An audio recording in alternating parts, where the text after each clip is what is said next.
শেষ পর্যন্ত শিরিনকে হারিয়ে দিয়ে জিতে গেল পারুল আর রায়ান। সম্পূর্ণ জানতে ভিডিওটিতে একটি লাইক করে দেখতে থাকো। গল্পের শুরুতেই দেখা যায় পারুল আর রায়ানকে জব্দ করতে শিরিনকে কোম্পানির নতুন HR করেছে সংযুক্তা ম্যাডাম। কিন্তু তাতেও কি শেষ রক্ষা হবে? পারুল আর রায়ানকে আলাদা করতে গিয়ে আবারও এক করে দিচ্ছে শিরিন নিজেই। এরপর দেখা যায় সবাইকে সংযুক্তা ম্যাডাম নিজের কেবিনে ডাকে। এরপর সবাই যখন উপস্থিত হয় তখন সংযুক্তা ম্যাডাম বলে, আমাদের এই কোম্পানিতে নতুন কিছু টার্মস অ্যান্ড কন্ডিশন অ্যাড হতে চলেছে, যেগুলো তোমাদের সবারই শোনাটা দরকার। সেই জন্যই আমি তোমাদেরকে ডেকে পাঠালাম। এরপর পারুল বলে, বলুন না ম্যাডাম, কি শর্ত আবারও জুড়তে চলেছেন? তখনই সংযুক্তা ম্যাডাম বলে, আমাদের এই কোম্পানিতে প্রথম যেই রুলসটা হতে চলেছে সেটা হলো হাজব্যান্ড ওয়াইফ একসাথে কাজ করা যাবে না। হাজব্যান্ড ওয়াইফের মধ্যে যে কোনো একজনকে আমরা এই অফিসে রাখতে পারবো। এটা শোনার পরেই রায়ান বুঝে যায় ইচ্ছে করে শিরিন এসব করেছে পারুল আর রায়ানকে বিপদে ফেলার জন্য। ঠিক সেই মুহূর্তেই সংযুক্তা ম্যাডাম বলে, কারণ তোমরা হাজব্যান্ড ওয়াইফ অফিসে এসে ঝামেলা করবে, তাতে কাজের ক্ষতিটা কাদের হবে? আমাদের হবে। সেই জন্য আমরা তোমাদেরকে আর এখানে অ্যালাউ করতে পারবো না। হয় রায়ান তুমি থাকবে, না হলে পারুল তুমি থাকবে। যে কোনো একজনকে আমরা অ্যালাউ করব, আরেকজনকে জব ছেড়ে চলে যেতে হবে। হ্যাঁ, আমরা 6 মাসের স্যালারি তাকে দিয়ে দেব, কিন্তু তাকে জবটা ছাড়তে হবে। আশা করছি আমার কথাটা তোমরা বুঝতে পেরেছ। এরপর পারুল বলে, কোথায় লেখা ছিল হাজব্যান্ড ওয়াইফ কাজ করতে পারবে না?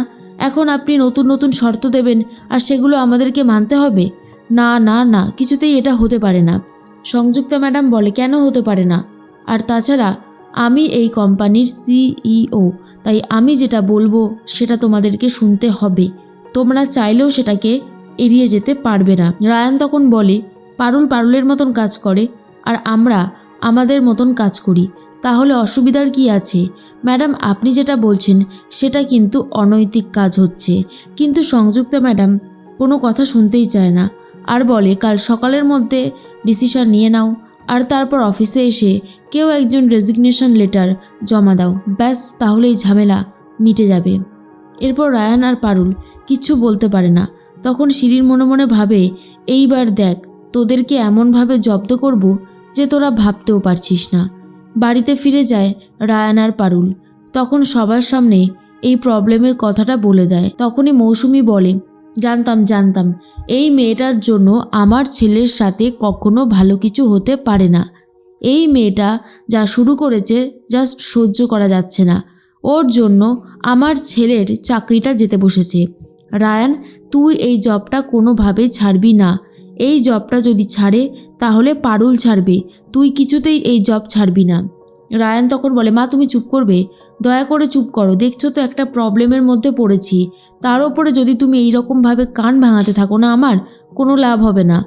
এর মধ্যেই দাদু তখন বলে, আমি জানতাম যে এরকম কোনো একটা বিপদ আসতে চলেছে, কারণ পারুল দিদিভাই যখনই শুনেছি যে সংযুক্তা ম্যাডামকে জব্দ করেছে, সংযুক্তা ম্যাডাম আবার শিরিনকে নিয়ে এসেছে, তখনই আমার বোঝা হয়ে গেছে যে বিপদ একটা আসতে চলেছে। আর এখন দেখছি সেটাই হয়েছে। এর মধ্যেই রায়ান তখন বলে, কি করব সেটাই বুঝে উঠতে পারছি না।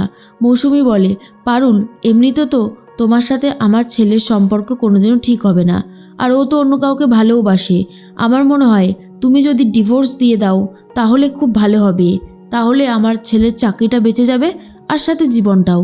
এরপর পারুল কাউকে কিছু না জানিয়ে ফোন করে। আর তখনই রায়ান বলে, কাকে ফোন করছিস তুই? এর মধ্যেই রায়ান বলে দেয়, শোন আমি কিন্তু তোকে ডিভোর্স দেব না, তুই এসব ভাবিস না। কিন্তু পারুল একজনকে ফোন করে আর মৌসুমি ভাবে, এইবার যদি পারুল ডিভোর্সটা দিয়ে দেয় তাহলে তো একেবারে কেল্লা ফতে। তখনই পারুল বলে, ঠিক আছে স্যার, আপনি যে কথাগুলো বললেন সেগুলো আমি মাথায় রাখবো, এই অন্যায়টা কিছুতেই হতে দেওয়া যাবে না। এরপর পারুল ব্যবস্থা করে ফেলে। পারুলের কথা শুনে দাদু ঠাম্মি সবাই খুব খুশি হয়ে যায়। রায়ান তখন বলে, আরে জন্তু, তোর মাথায় তো দেখছি দারুণ বুদ্ধি, বেশ ভালো আইডিয়া বার করেছিস। ঠিক সেই মুহূর্তেই মৌসুমি ভাবলাম পারুল ডিভোর্স করবে, তাও হলো না। এদিকে সকাল হতেই সংযুক্তা ম্যাডাম আর এদিকে শিরিন বসে আছে কখন রেজিগনেশন লেটার জমা দেবে পারুল। তখন সংযুক্তা বলে, শিরিন, প্রথম দিনই অফিসে এসে তুমি একটা দারুণ কাজ করেছো, তোমার কাজের প্রশংসা সত্যি করতেই হয়। তখনই শিরিন বলে, ধন্যবাদ ম্যাডাম, আমার জীবনে আপনার এই যে করে দেওয়ার সুযোগটা দারুণ, আপনার এই অপরচুনিটিটা আমার জন্য অনেক ভালো কাজ করেছে। এর মধ্যেই তখনই ফোন করে খোঁজ নেয় সংযুক্তা ম্যাডাম, পারুল কি এখনও অফিসে আসেনি নাকি। বলতে বলতে পারুল তো চলে এসেছে। পারুল বলে, ম্যাডাম আপনাকে আর খোঁজ করতে হবে না, আমি অলরেডি চলে এসেছি, এই নিন, এখানে একটা কাগজ আছে, পড়ে দেখে নিন। সংযুক্তা বলে, এটা আবার কিসের কাগজ?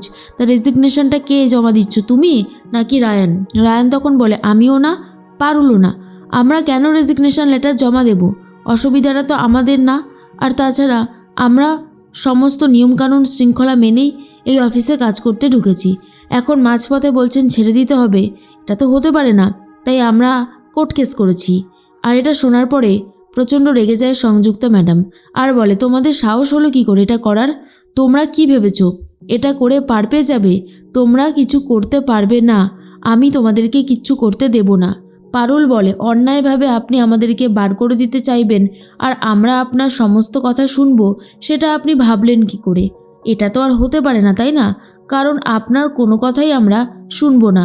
আপনি যে অন্যায় আবদারটা করেছেন সেটা মানার কোনো প্রশ্নই আসছে না, তাই আপনাকে এবারে উচিত শিক্ষা দেওয়া হবে। আমরা অলরেডি চেয়ারম্যান, তারপরে আমাদের বোর্ড অফ ডিরেক্টরসের সবাইকে মেল করে দিয়েছি, তাই এই লড়াইটা চলবে, থামবে না কোনোভাবেই। রায়ান আর আমি কোনো অন্যায় করিনি, রায়ান নিজের ডিপার্টমেন্ট সামলায়, আমি আমার ডিপার্টমেন্ট সামলাই, তাহলে অসুবিধা কিসের আপনার?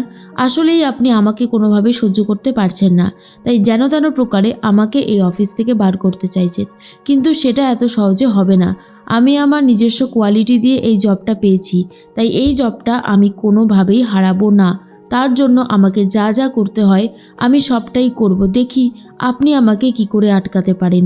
সংযুক্তা তখন মনে মনে ভাবে, বোর্ড অফ ডিরেক্টরসের সদস্যরা তো আমাকে প্রশ্ন করবে, এদিকে কোর্ট কেসও করে দিয়েছে পারুল, ব্যাপারটা আর সিম্পলভাবে দেখলে হবে না, যথেষ্ট কঠিন হয়ে গেছে, কিন্তু লড়াই আমাকে চালাতেই হবে, এই লড়াই কোনোভাবেই থামবে না, থামতে পারে না। তার মধ্যেই রায়ান বলে দাদুকে যে, দাদু এবারে কোর্টে তো কেসটা উঠবে, সওয়াল জবাব চলবে, কোর্টে কি কি প্রশ্ন হতে পারে দাদু সবটা বুঝিয়ে বলে দেয়।